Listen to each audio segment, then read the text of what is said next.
After our Life as a Neurodivergent Adult episode, so many of you reached out saying how validating it felt to hear people talk openly about their neurodivergence. So much of the neurodivergent experience is invisible or largely invisible to others. I think there is always value in sharing about our experiences, but especially here when you might see someone and have no idea what's going on for them internally. I think sharing these experiences can help us understand each other, understand ourselves, and understand our kids. It can also help us feel less alone and give us strategy ideas instead of us all quietly trying to reinvent the wheel. So today, we're going to talk more about each of our neurotypes. We have Erica, our podcast producer extraordinaire, back, who's braving life in front of the camera to join us today. Hey, thanks for having me again. Yeah, I'm normally behind the scenes editing and producing, but occasionally come on because I'm dyslexic. So I add another neurodivergent flavor to our mix. Love having you on here. Today, we're each going to talk a bit about our neurotypes, the strengths and struggles we associate with it, and what makes us feel supported. Welcome to Parenting Neurodivergent Humans. I'm Dr. Morgan Beidelman. I am a clinical psychologist, former school psych, former teacher, neurodivergent myself, and parent to two humans, one of whom is neurodivergent. And I'm Breann Colpitts. I'm a school psychologist turned social coach for twice exceptional kids. I'm a mom to a couple neurodivergent kids and a late realized ADHD human, which means I'm double blessed with autism and ADHD. Thanks for being here. We're so glad you're here. First, we just want to acknowledge that like any group of people, neurodivergent people are not all the same. We are not a monolith. We're each going to talk about our experiences with our neurotype. If you or your kid share a neurotype with one of us, you will probably hear some similarities, but you will probably hear some differences too. And that's just what it's like to be neurodivergent. So each neurodivergent profile has a whole list of common traits and symptoms, but everyone experiences those to a greater or lesser extent, and our lived experiences are our own. So first question, what are your biggest strengths that you associate with your neurotype? I am very sure that I have ADHD. And I say it that way because I have not been diagnosed. So I want to just say that formally and repeatedly. I also am clinically trained and I have a lot of experience in supporting people with ADHD among many other neurotypes. I have thought it for a long time. And then in 2020, my mother died and I was going through all of the stuff in the attic, all of my childhood report cards and things like this. I read those and like even more affirmed that this is quite likely true. There's your clinical interview, babe. There's your clinical interview. Yeah, yeah. And so with the assumption that that is true, I think for me, some of the biggest strengths that I experience are creativity and being able to think outside the box and have this kind of, like, what if it works out? Like, what if we just try it like this? As a result, I end up being kind of like a jack of all trades. People are always like, I can't believe you've done this and you've done this and you've done this. And with many of those strengths, there's a tipping point where they can have a negative impact as well. But those are the strengths that I absolutely, on my best days, enjoy about myself. Yeah, like I said, I'm dyslexic. I have a really visual and systems brain, which both I am good at, but also I get a lot of joy out of those things that are complex or confusing or stressful to other people.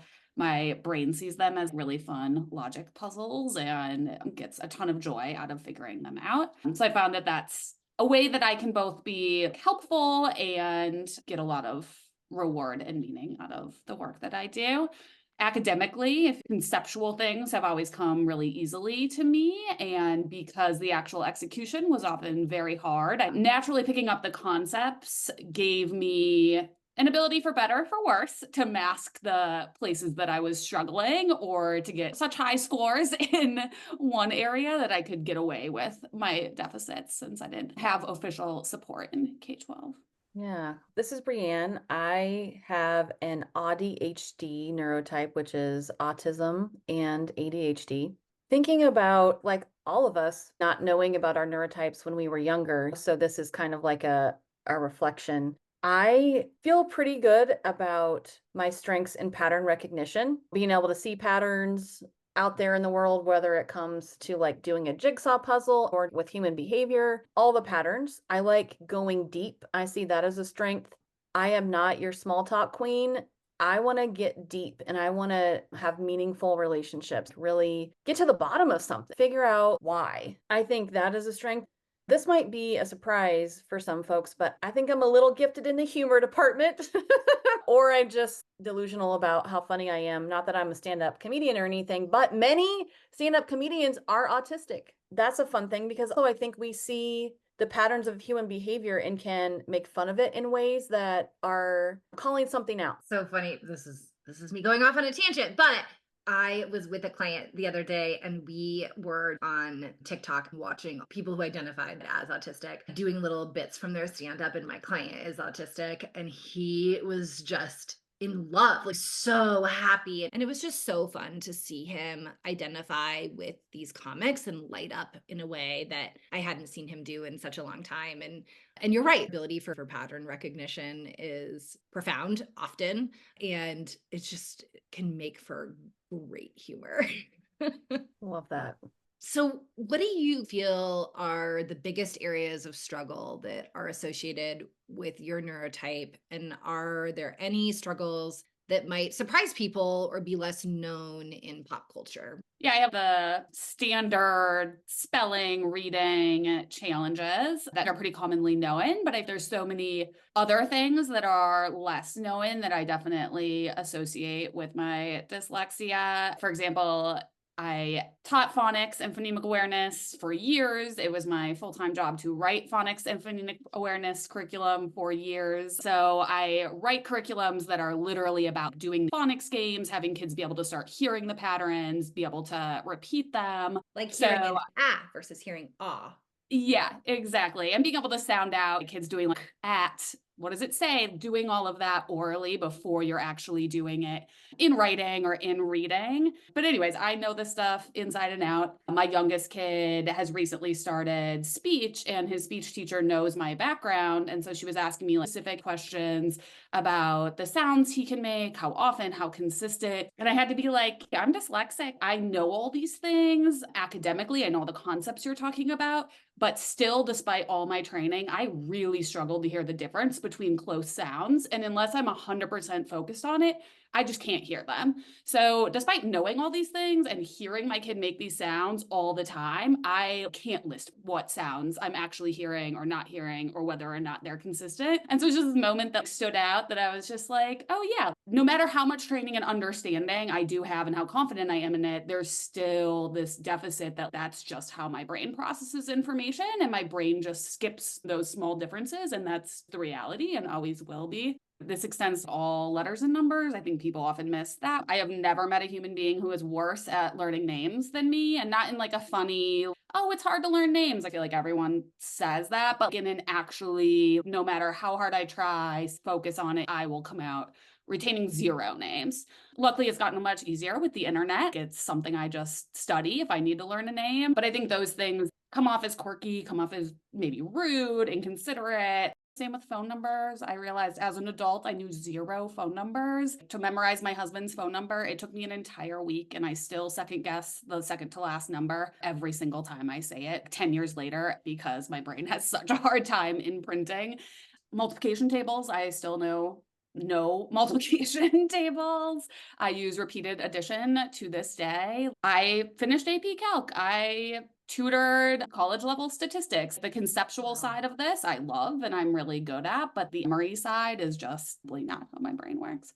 It's so funny, Erica. I was talking to a very, very dear friend of mine over the weekend, and he and I did undergrad together, and we were in the same sequence of classes together. He said to me on Saturday, he was like, I thought that when people said that they were a bad test taker, they were excusing away not having studied or something like that. He's like, I truly not understand. He's like, and then you and I would study together. And he's like, first of all, you would pace around the room. And I would. He'd sit on the couch and I'd be like, like doing laps, talking with my hands. And he was like, you knew that material so much better than I did. And then we would go into the tests and he would get a good grade and I would get an okay grade. I wouldn't get a terrible grade, but not what we would expect given how we had studied. And I was always like, what the hell?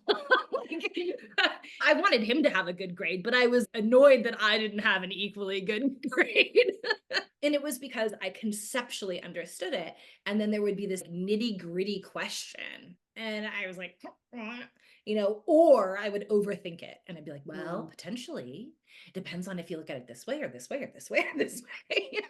And I think I said this in our last episode, but one time there was a 25 question true or false test. And I got every single one wrong, which is like statistically impossible. From overthinking? Yes. Yeah. From overthinking. Yeah. And my professor, his name was Bruce, he pulled me aside and he was like, come to my office. And I was like, oh no, I thought I cheated. I didn't know the score, right? So I went into his office. This is so embarrassing. And he's like, Morgan, you answered every single question wrong. And I was like, what? And so he sat there and he was like, number one, and he like asked me the question. He was like, true or false, go. And I had to answer right away. I got like a 98, but I can just think about things so many different ways that I can get myself turned around. Do you feel like that is the struggle with your neurotype, Morgan? Is the overthinking part of it? It definitely can be. There's an area where it's an asset. So I think as a therapist, when I am working with a client, being able to hold multiple truths. If there is one thing that I deeply believe is that we have multiple truths and there is a narrowing in people's thought patterns right now, for whatever reason. We could go into that, but we'll not. That a lot of people are tending to be like, this is the truth. This is the truth. This is the truth.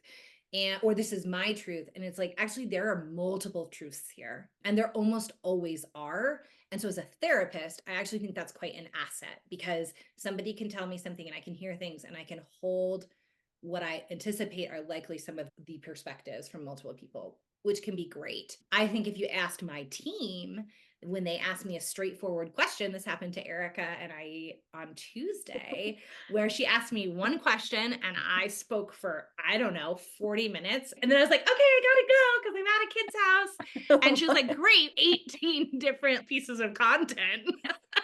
Erica just almost did a spit take while Morgan was telling that story. So that seems very real. Yes. Yes.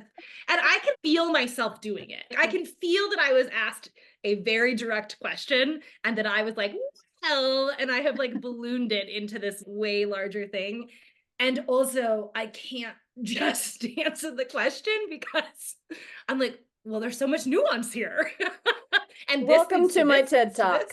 Yes. Yeah. So there's some give and take to it for sure. I think for me, like the things where I don't know if I have just gotten to a place where I'm like, that's who I am. But the things that I personally have internal conflict with that I find hard, frankly, I often feel like I'm not a real adult. And I will even say to myself, a real adult would A real adult would do the dishes right now. A real adult, when they pack up their car, would not have to go back inside 17 times because they've forgotten their wallet. The number of times that I leave the house and don't have my wallet is crazy. Or I don't have something that I've even put right in front of the door so that I don't forget it. Or I'll struggle to go to the grocery store and I'll be like, just do it like every other like normal adult. And I know those things don't sound big, but they impact you. Or like my house is really messy until somebody comes over and I'm like, somebody's coming over, clean up, Yeah.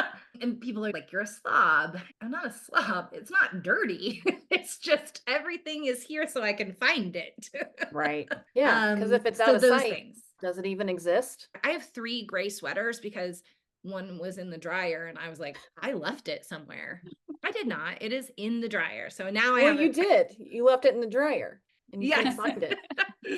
So that, that kind of thing. And then I get in my head about it and I'm like, oh, you're not a real adult. That definitely happens a lot. I also have a very all or nothing work style. I can work 15, 16, 18 hours a day pretty regularly.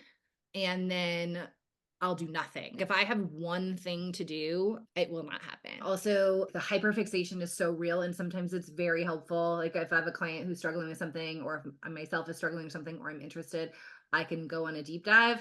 But also the other day, same friend that I was talking about earlier, he introduced a new TV show to me and there's 22 seasons. And I was like, oh shit. Right? Like I will be stuck. I was like, I'm going to watch the whole thing. And other people are like, yeah, that's like funny, turn it off. It gets very compulsive very quickly. You have to be like, well, I'm just going to ride this wave.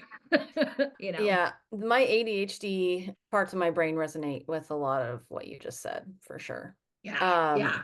I think, if I may, for me, like how to talk about the struggles, getting an appropriate amount of alone time to recover from all of the overstimulation of masking. I still feel like I don't really know how to unmask. I feel like as a parent, getting alone time is, I mean, Non-existent. yeah, it's so tough. I thought I was an extrovert for so long, and I think I'm more of an ambivert, like introverted extrovert, or however you want to mix those things up. And sometimes being connected with people does fill my cup, and other times it drains me. And so, in the times when I don't have a choice and my social battery is being drained, or like all systems are being drained, it takes a lot of recovery time. I think that is something that people don't really realize.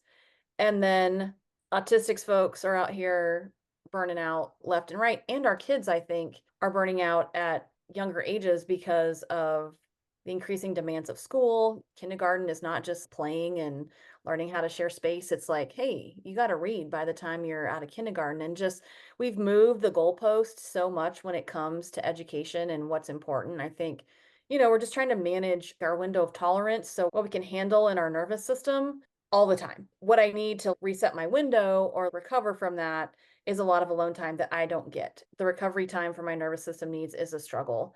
Asking for help is a struggle because I feel like I should, air quotes here, be able to do these things, much like Morgan is talking about, well, a real adult would, blah, blah, blah. I'm like, I will break my arm to carry all things in from the car because I can only handle one trip.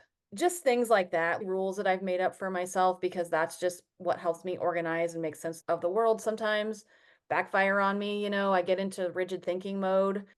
I talked about a strength being pattern recognition, and I think that's why I became a school psychologist. And yet, seeing my own autism, I was too close to it. Didn't see that pattern. That slapped me in the face, and that feels embarrassing Sure. because I'm like, I am so freaking good at what I do with seeing the humanity and the value of my clients and helping their parents interpret them in a way that reduces stress for everybody, I think. And that I couldn't see it for myself.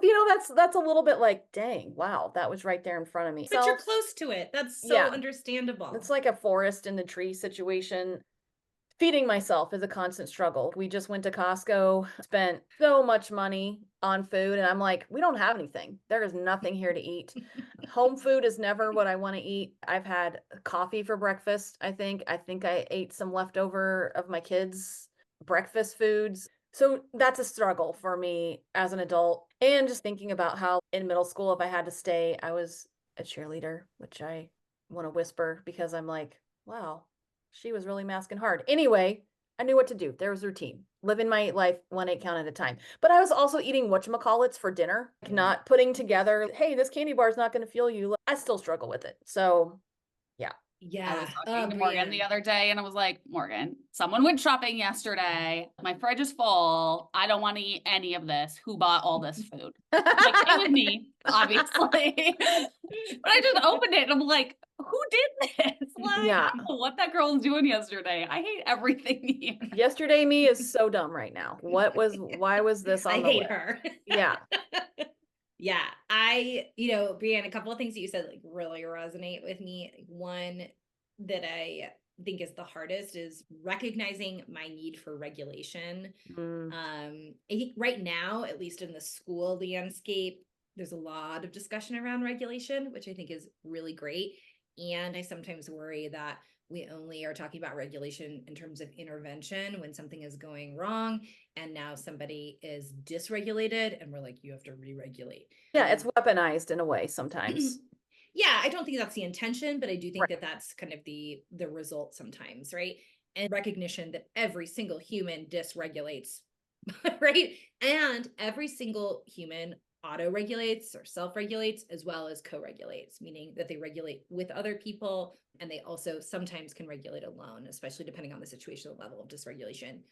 For neurodivergent individuals, regulation is often just more of a regular practice. And I think that that's something that I didn't realize. I thought that I was lazy, and I still struggle with that. We'll come home and quite literally will lay in the bed with all the lights off and the comforter over my head for like 2 hours. Sometimes I'm not even doing anything. I'm not listening to music. I'm not listening to a book. I'm just sitting there. That happens. I will replay conversations or things that I've said, like things that blurted out of my mouth. I'll replay them to the point where I'm like, I need to shift this default thought. It is dysregulating me, and there's nothing I can do about the thing I already said 4 hours ago.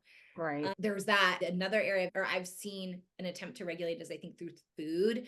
There's definitely been times in my life where I have used food as like a regulation tool, and I've struggled to regulate eating because I'm using it as a way to regulate rather than doing some other things that would be beneficial. And I see that happen for a lot of people. People are like, oh, well, does it fall into this disordered eating realm? And you're like, well, maybe, but also would it dissipate if we just put other regulation pieces online for that person? If we helped them with sleep, or we helped them with connection, or we gave them more downtime in their day and for their mind to wander, for this and that, they actually might just naturally stop regulating through food, depending upon what their needs are and what that root cause of the eating is. And you can replace eating with a lot of other things. You could replace it with shopping. You could replace it with more quote unquote maladaptive things, but there's like thread there. Where does thrifting for regulation fall in? Is that adaptive or maladaptive? Actually, don't answer that, because I'm not returning my emotional support globe that I bought yesterday. So, but can I answer that? Because I have a hot take on that. Go for it. I don't like the idea of somebody else coming in and deciding what's adaptive or maladaptive. I think in most cases, the best support for somebody is the idea of an N of one, right? So when we are doing large scale studies, we talk about having a certain number of people in the study to validate the study. And yet, when we're talking in the psychological space and individual intervention, like the N of one, that one person and their experience is more important than this large population, this large sample size. Does it not mean that we go back and we look into those large studies to figure out what might be some good supports and some good interventions? Right, like breadcrumbs or whatever. Yeah, right. And we're like, oh, you know what helps a lot of people? Regulation tools. Do you know what helps a lot of people? Interpersonal skills.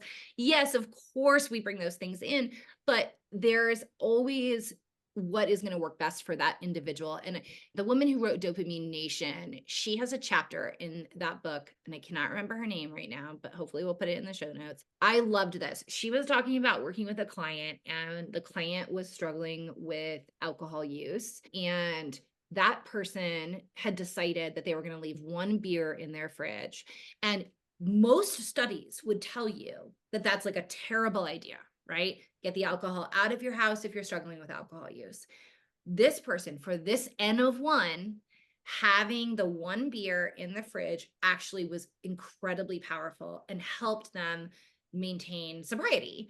And so my whole point with that is like, the thrifting is something that you have to decide, or whatever it is for anybody, shopping, eating, whatever, they have to decide, is this maladaptive or adaptive for me? And when does it cross the line? And how do I walk it back? And being able to talk about that with a supportive other, either a friend, a partner, a therapist, etc., can help anyone figure out their own tools and be their own experiment in this thing called life.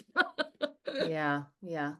Totally use thrifting too. And I think part of it is finding things that not only work for you, but that you can feel good about, or at least not feel bad about all the extra impacts. And I think that's how I got to thrifting, because I realized I would go and buy new clothes, and then I would wash it and I wouldn't like how it felt, and then I would never wear it, and I would feel guilty about spending the money. I would feel guilty about the waste, and it would be this whole circle. Or I would get really interested in something and I would want whatever, the things to look at or the book to read. A week later, I'd be like, okay, yeah, we've done that. And so I realized that going out and buying those things, it didn't in net leave me feeling good. I felt bad about the environmental impact. I felt bad about the money. Or I feel like a thrift store is a loop out of that. I always think of it as I'm paying this small fee to borrow this thing. Like, I'm going to bring it home. I'm going to test it out. And then maybe it'll be back next week. Maybe it'll be back in 6 months. But I'm essentially paying a little rental fee from the community. And then I feel fine about it. If this accidentally turns into a thrifting podcast, I am here for it, is all I'm saying. This is now a thrifting broadcast. Sorry, Morgan. Okay, ladies. So one last question here. When do you feel most understood or supported? I think for me, when I'm in community with other neurodivergent people, intentional community with people who get what my life is like is when I feel the most understood. And then also when people just ask me questions, like, well, what's that like for you? Or they're curious about my experience and they don't try to tell me how to interpret my own experience is when I feel the most understood and supported. Yeah, totally. Yeah, a specific moment comes to mind for me. I was part of this team founding a school. And in our second year, I was a teacher and a grade level lead on the school leadership team, coaching, very founder, all the hats. So I'd be in the workroom a lot working on things, and people on my team or people I coached would ask me questions or ask me for strategies. And one day, a brand new staff member asked me a question while I was working, and I thought I just looked up and answered totally normal. And when I did, she was like, "What? Oh, that question I asked you earlier? I thought you didn't hear me." And I was surprised and was like, "Earlier? What?" And one of my coworkers jumped in and was like, "Oh yeah, that's how her brain works when she's focused. She processes things and answers them in the order they were received." And I was like, "What? Did you ask me a while ago?" 20 minutes. Apparently it had been 20 minutes.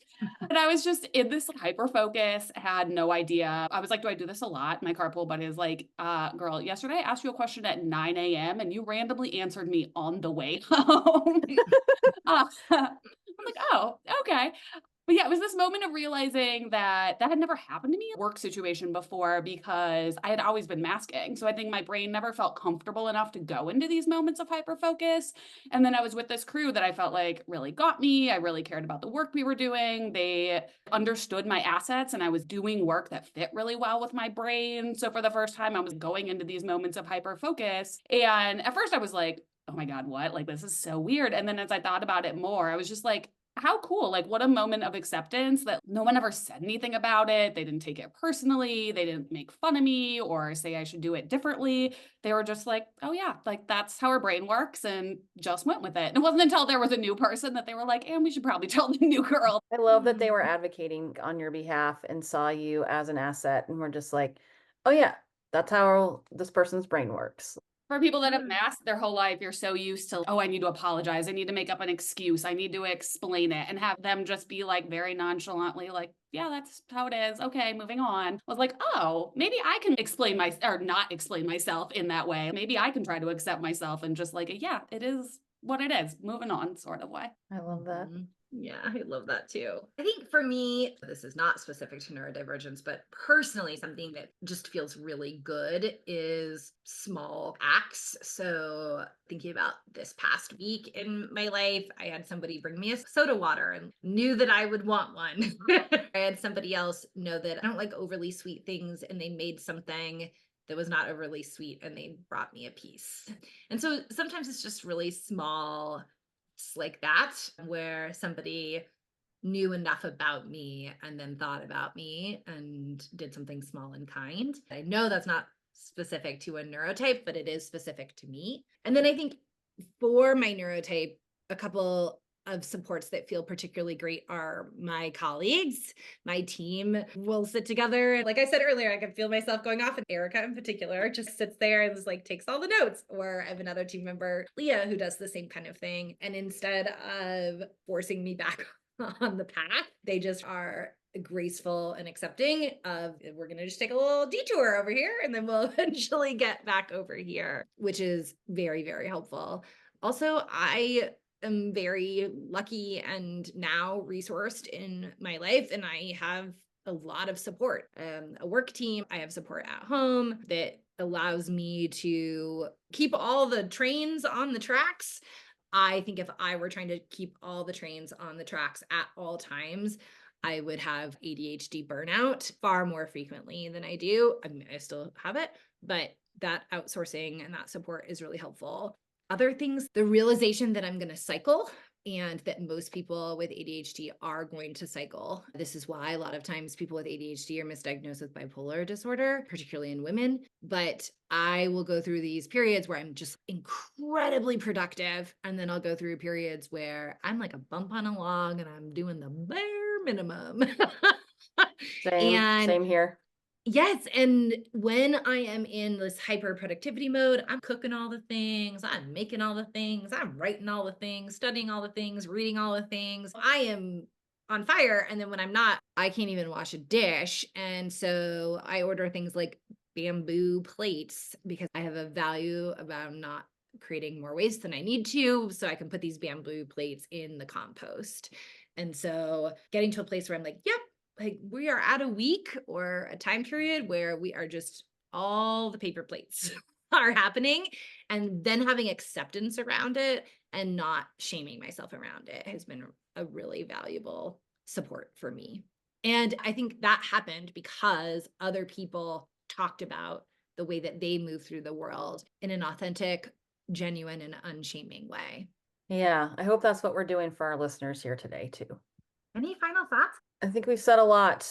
I hope it resonates with folks. And yeah, kind of Morgan's point about people, I guess, coming out of the neurodivergent closet, so to speak, and talking about lived experience. I feel like it's just really powerful. So yeah, thanks to all those people who are doing that.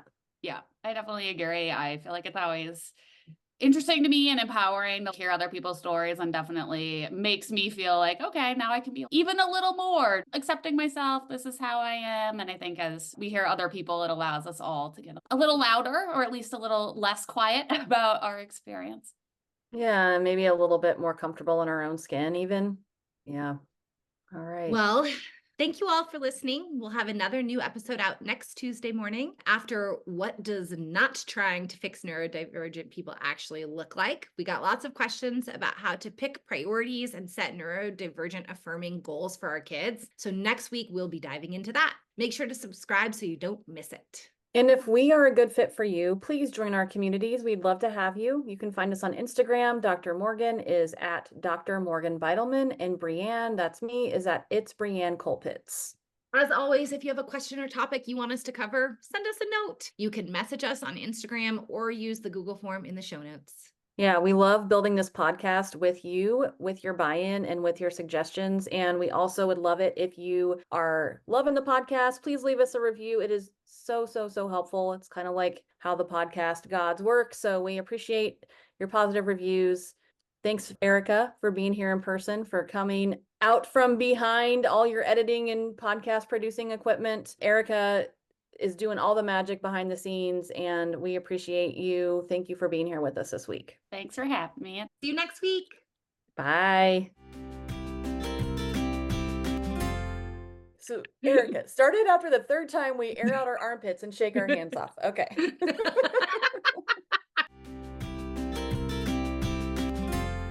Just a quick disclosure, this podcast is for educational purposes only. It does not constitute a psychological client relationship and should not be used in place of expert evaluation or therapy. Lots of vibes to both of you. Thanks. Yeah. Good vibes specifically. Thank you. Just Yes. And they're all bad. You're welcome.